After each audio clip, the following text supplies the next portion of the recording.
To the bishops of Italy, the enemy forces, inspired by the evil spirit, ever wage war on the Christian name. They join forces in this endeavor with certain groups of men whose purpose is to subvert divinely revealed truths and to rend the very fabric of Christian society with disastrous dissent. Indeed, how much damage these cohorts, as it were, have inflicted on the Church is well known. And yet the spirit of all previous groups hostile to Catholic institutions has come to life again in that group called the Masonic sect, which, strong in manpower and resources, is the leader in a war against anything sacred.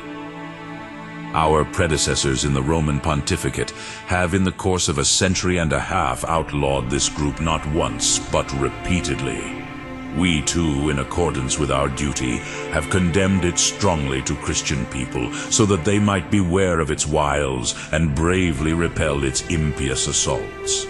Moreover, lest cowardice and sloth overtake us imperceptibly, we have deliberately endeavored to reveal the secrets of this pernicious sect and the means by which it labors for the destruction of the Catholic enterprise. Now, though, a certain thoughtless indifference on the part of many Italians has resulted in their not recognizing the magnitude and extent of the peril. And so the faith of our ancestors, the salvation won for mankind by Jesus Christ, and consequently the great benefits of Christian civilization are endangered. Indeed, fearing nothing and yielding to no one, the Masonic sect proceeds with greater boldness day by day. With its poisonous infection, it pervades entire communities and strives to entangle itself in all the institutions of our country in its conspiracy to forcefully deprive the Italian people of their Catholic faith, the origin and source of their greatest blessings. This is the reason for the endless artifices they employ in their assault on the divinely inspired faith. This is the reason why the legitimate liberty of the Church is treated with contempt and beset with legal oppression. They believe that the Church does not possess the nature and essence of a true society, that the state has priority over it, and that civil authority takes precedence over sacred authority. This false and destructive doctrine has been frequently condemned by the Holy See. Among many other ills, it has been responsible for the usurpation on the part of civil authorities of that to which they have no right, and for their unscrupulous appropriation of what they have alienated from the Church. This is clear in the case of ecclesiastical benefices. They usurp the right to give or withhold the revenues of these according to their good pleasure. Likewise, in a manner no less insidious, they plan to soften the opposition of the lower clergy with their promises.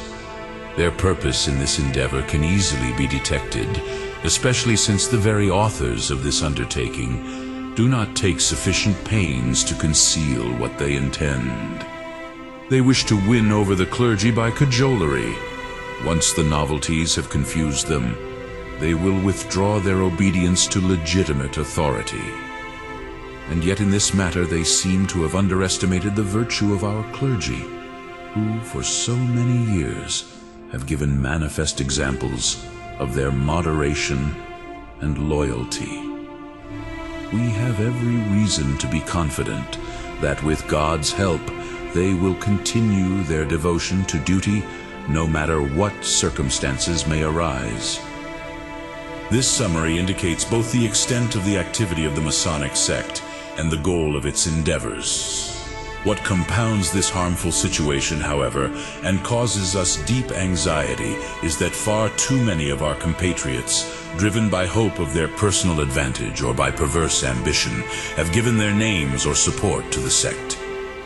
This being so, we commend first and foremost to your efforts the eternal salvation of those whom we have just mentioned. May your zeal never waver in constantly and insistently recalling them from their error and certain destruction. To be sure, the task of extricating those who have fallen into the snares of the Masons is laborious, and its outcome is doubtful if we consider the cleverness of the sect. Still, the recovery of no one should ever be despaired of, since the force of apostolic charity is truly marvelous. Next, we must heal those who have erred in this respect out of faint-heartedness. That is, those who, not because of a debased nature, but because of weakness of spirit and lack of discretion, have allowed themselves to be drawn into supporting the Masonic enterprises. Sufficiently weighty are the words of our predecessor Felix III in this regard. An error which is not resisted is approved, a truth which is not defended is suppressed. He who does not oppose an evident crime is open to the suspicion of secret complicity. By reminding them of the examples of their forefathers, the broken spirits of these men must be reanimated with that courage which is the guardian of duty and dignity alike, so that they may be ashamed and regret their cowardly actions. For surely our whole life is involved in a constant battle in which our salvation itself is at stake. Nothing is more disgraceful for a Christian than cowardice. It is likewise necessary to strengthen those who fall because of ignorance. By this we mean those, not few in number, who, deceived by appearances and allured by various enticements, allow themselves without understanding it to be enrolled in the Masonic order. In these cases we hope that with divine inspiration they will be able someday to repudiate their error and perceive the truth, especially if you try to remove the false outward appearance of the sect and reveal its hidden designs. Indeed, these can no longer be considered hidden, since their very accomplices have themselves disclosed them in many ways. Why, within the last few months, the designs of the Masons have been publicly proclaimed throughout Italy, even to the point of ostentation. They wish to see the religion founded by God repudiated, and all affairs, private as well as public, regulated by the principles of naturalism alone. This is what, in their impiety and stupidity, they call the restoration of civil society. And yet the state will plunge headlong into ruin if Christians are not willing to be vigilant and not willing to labor to support its well-being. But in the presence of such audacious evils, it is not sufficient merely to be aware of the wiles of this vile sect. We must also war against it, using those very arms furnished by the divine faith which once prevailed against paganism. Therefore, it is your task to inflame souls by persuasion, exhortation, and example. Nourish in the clergy and our people a zeal for religion and salvation, which is active, resolute, and intrepid. These qualities frequently distinguish Catholic peoples of other nations in similar situations. It is commonly claimed that the ancient ardor of spirit in protecting their ancestral faith has grown cold among the Italian people. Nor is this perhaps false, especially since if the dispositions of both sides be inspected, those who wage war on religion seem to show more energy than those who repel it.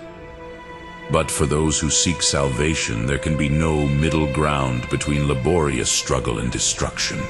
Therefore, in the case of the weak and sluggish, courage must be stirred up through your efforts. In the case of the strong, it must be kept active. With all trace of dissent wiped out, under your leadership and command, the result will be that all alike, with united minds and common discipline, may undertake the battle in a spirited manner.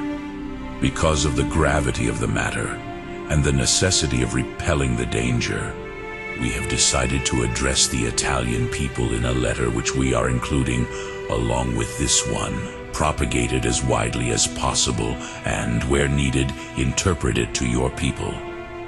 In this manner, with the blessing of God, we can hope that spirits may be aroused through the contemplation of the threatening evils, and betake themselves without delay to the remedies which we have pointed out.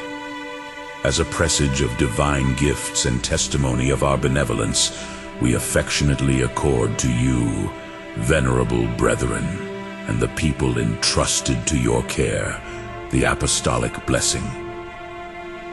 Given in Rome at St. Peter's, the 8th of December, 1892, in the 15th year of our pontificate.